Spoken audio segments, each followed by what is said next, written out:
Hello friends, welcome to the channel. One of the most beautiful premium wireless microphone, wireless Rodewirelessgo 2. आज हामी यस भिडियोमा यही माइक्रोफोनलाई unboxing गरेर हेर्दै छौं के छ यस बक्स भित्रको बक्स कन्टेन्ट। त्यसैले सबैभन्दा पहिले तपाईले हाम्रो यस च्यानललाई अहिलेसम्म सब्स्क्राइब गर्नु भएको छैन भने अहिले नै सब्स्क्राइब गरी छेउमा रहेको बेल आइकनमा हिट गरिहाल्नुहोस्। पछि फेरि तपाईले बिर्सनुहुन्छ र यो भिडियो मन पर्यो भने एउटा लाइक गर्नुहोला र भिडियोलाई शेयर पनि गर्नुहोला।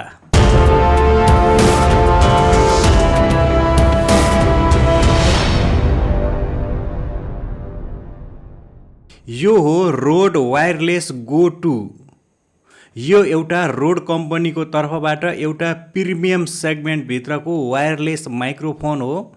यसपछिका भिडियोहरूमा हामी यही रोडवायरलेसगो 2 को माइक प्रयोग गरेर भिडियोहरू बनाउने छौं। अहिलेसम्म तपाईले यो जुन अडियो सुनिरहनु भएको छ यो ब्लू येतीको माइकबाट सुनिरहनु भएको छ। आज हामी यस भिडियोमा यही रोडवायरलेसगो 2 माइकलाई अनबक्सिङ गर्छौं र लास्टमा यही माइक युज गरेर भिडियोमा अडियो दिन्छौं। अहिलेको यो ब्लू येतीको माइक र रोडवायरलेसगो 2 माइक प्रयोग गरिसकेपछि अडियो क्वालिटीमा के कति डिफरेन्स हुन्छ तपाई आफै नोट गर्नुहोला। अब यो डब्बा रोडवायरलेसगो 2 माइकको यो डुअल च्यानल वाला माइक हो, यानी यसमा दुईवटा ट्रान्समिटर र एउटा रिसिभर हुन्छ। यहाँ लेखेको छ डुअल च्यानल वायरलेस माइक्रोफोन। यो क्यामेरामा, मोबाइल फोनमा, ल्यापटपमा पनि यसलाई युज गर्न सकिन्छ र 2.4 गिगाहर्ज को फ्रिक्वेन्सीमा चल्छ। यहाँ यस बक्स भित्र के छ भनेर लेखेको छ। यहाँनिर एउटा रिसिभर र दुईटा ट्रान्समिटर छ, तीनवटा विन्डशील्ड छ, तीनवटा टाइप सी केबल छ यसलाई चार्ज गर्नको लागि। यहाँनिर एउटा 3.5 mm को टीआरएस केबल छ र एउटा यसलाई राख्नको लागि पाउच छ, प्याकेटमा छ। यसलाई बाई गर्दाखेरि एकपटक मैले यसको सिल तोडेको थिएँ, त्यही भएर यहाँनिर यसको सिल टुटेकै छ। तो नयाँ सिल ओपन गर्ने एक्सपिरियन्स भने यहाँ हुने भएन। यस सेक्सनमा के छ यो पहिले बक्स भित्रकोलाई हेरौँ। अब यस बक्समा अरु केही पनि छैन। यहाँनिर यसको युजर गाइड छ, यसलाई मन लाग्यो भने पढ्न सकिन्छ।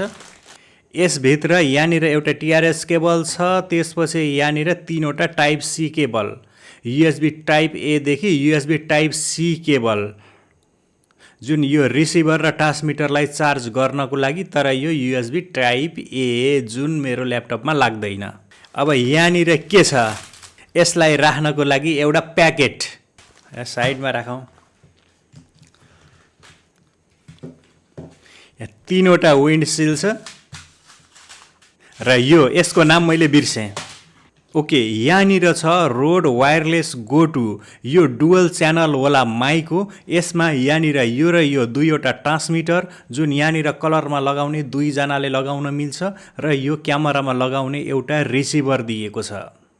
अब यहाँनिर एउटा यो रिसिभर छ जुन क्यामेरामा अथवा तपाईले मोबाइलमा, ल्यापटपमा पनि लगाउन सक्नुहुन्छ। त्यसलाई यो टीआरएस केबलले मोबाइल, ल्यापटप अथवा डीएसएलआर क्यामेरामा यसलाई एट्याच गर्नुपर्छ। र यहाँनिर पावर अन अफ बटन दिएको छ, यसमा चार्ज छैन। अनबक्सिङ गरेर यसमा देखाउनको लागि यहाँ अरु केही पनि छैन।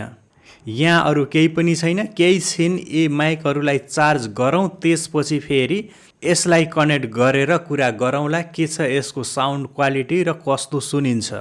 ओके, यसभन्दा पहिले तपाईले आवाज यो ब्लू येती माइक्रोफोनबाट सुनिरहनु भएको थियो भने अहिले तपाईले यो आवाज यही रोडवायरलेसगो 2 माइक्रोफोनबाट सुनिरहनु भएको छ। मैले त्यो रिसिभरलाई क्यामेरामा लगाएँ, क्यामेरामाथि त्यो रिसिभर लागेको छ जुन यो माइकको पछाडिको क्लिप छ। यो क्लिपबाट क्यामेरा माथि पनि माउन्ट गर्न सकिन्छ र त्यो टीआरएस केबलले त्यसलाई कनेक्ट गरेँ र अर्को माइक भने मैले यहाँनिर लगाएको छु र अहिले आवाज तपाईले यही माइकबाट सुनिरहनु भएको छ। र त्यसपछि अर्को माइक भने यहाँनिर छ, यसलाई मैले एक्टिभ गरेको छैन। माइक खोलेपछि ब्याट्रीमा अलिकति पनि चार्ज थिएन। मैले केही बेर चार्ज लगाएर यो अहिले क्यामेरामा माउन्ट गरेँ, तर अहिले पनि ब्याट्री एकदमै लो छ। सुरुमा माइकलाई अन गर्नको लागि यहाँनिर बटममा भएको यो पावर बटनलाई 3 सेकेन्ड प्रेस गर्नुपर्छ। त्यसपछि यो माइक अन हुन्छ। त्यसपछि तपाईले यो वायरलेस माइकलाई युज गर्न सक्नुहुन्छ। यहाँ लगाउँदा पनि एकदमै कम्फर्टेबल र एकदमै इजी हुन्छ। यो एकदमै लाइट वेट छ र देख्दाखेरि प्रिमियम पनि छ र यसको प्राइस पनि त्यस्तै प्रिमियम नै पर्छ। त्यस्तै यो ट्रान्समिटरमा त केही पनि डिस्प्ले छैन। यहाँनिर दुईवटा लाइट दिएको छ, एउटा यो टकिङको लाइट छ र अर्को यहाँनिर ब्याट्री कति छ त्यसको इन्डिकेट गर्ने लाइट छ। तर रिसिभरको माथि भने एउटा डिस्प्ले दिएको छ, त्यो डिस्प्लेमा ब्याट्री देखिन्छ। यी दुईवटै माइकमा ब्याट्रीको लेभल कति छ त्यो पनि देखिन्छ, कनेक्सन स्टाटस कस्तो छ कि त्यो देखिन्छ र अहिले हामीले टकिङ गर्दाखेरि यो टकिङ भइरहेको नभइरहेको कसरी त्यो पनि देखिन्छ। त्यस्तै यो डुअल च्यानल माइकलाई सिंगल च्यानलमा जस्तै गरेर अहिले जस्तै गरेर एउटा मात्रै युज गर्न पनि सकिन्छ। यस्तै तरिकाले दुईटा पनि युज गर्न सकिन्छ र फेरि एक साइडमा एउटा माइकमा बोलेको आवाज एउटा साइडमा र अर्को साइडमा बोलेको आवाज लेफ्ट कानमा सुन्ने गरी त्यसरी सेट गर्न पनि सकिन्छ। ओके, मैले यहाँनिर दुईवटै माइकलाई अलग अलग युज गरेर अलग अलग आवाज सुने। त्यो आवाज सुन्दा केही न केही फरक त छ, किनकि जुन यो ब्लू यतिको माइक छ यो अर्कै टाइपको माइक हो र जुन अहिले युज गरेको रोड वायरलेस माइक छ यो अर्कै टाइपको माइक हो। प्राइस डिफरेन्सको कुरा गर्दा यो ब्लू यति माइक पर्चेस गर्दा एमाजोन इन्डियाबाट पर्चेस गर्दा 18,000 पर्न गएको छ भने यो Rode wireless go two mic नेपालमै पर्चेस गर्दा पनि करिब 36,000 पर्न गएको छ। यसलाई मार्केटमा पर्चेस गर्न जाँदा डुअल च्यानलवाला माइक 40,000 पर्छ। तपाईले धेरै बार्गेनिङ गर्नुभयो भने यसमा केही डिस्काउन्ट पनि हुन्छ र मैले यसलाई 36,000 मा पर्चेस गरेर ल्याएको थिएँ। त्यो समग्रमा साउन्ड क्वालिटी त तपाईले सुन्नु नै भयो। पर्पोज अनुसार माइक फरक फरक हुन्छ र हरेक माइकको साउन्ड क्वालिटी पनि फरक फरक नै हुन्छ। वायरलेस माइक भएकोले वायरको त्यस्तो केही पनि झन्झट गर्नु पर्दैन। केवल क्यामेराबाट एउटा वायर लगेर रिसिभरमा लगाइदिए पुग्छ। यी दुई टाइपको माइकको साउन्ड क्वालिटीको कम्पेरिजन भने केही समय यो वायरलेस माइकलाई पनि युज गरिसकेपछि फ्युचरमा आउने अर्को भिडियोमा डिस्कस गरौँला। आजको यस भिडियोमा यति नै। तपाईलाई यो भिडियो कस्तो लाग्यो, मन पर्यो भने एउटा लाइक गर्नुहोला।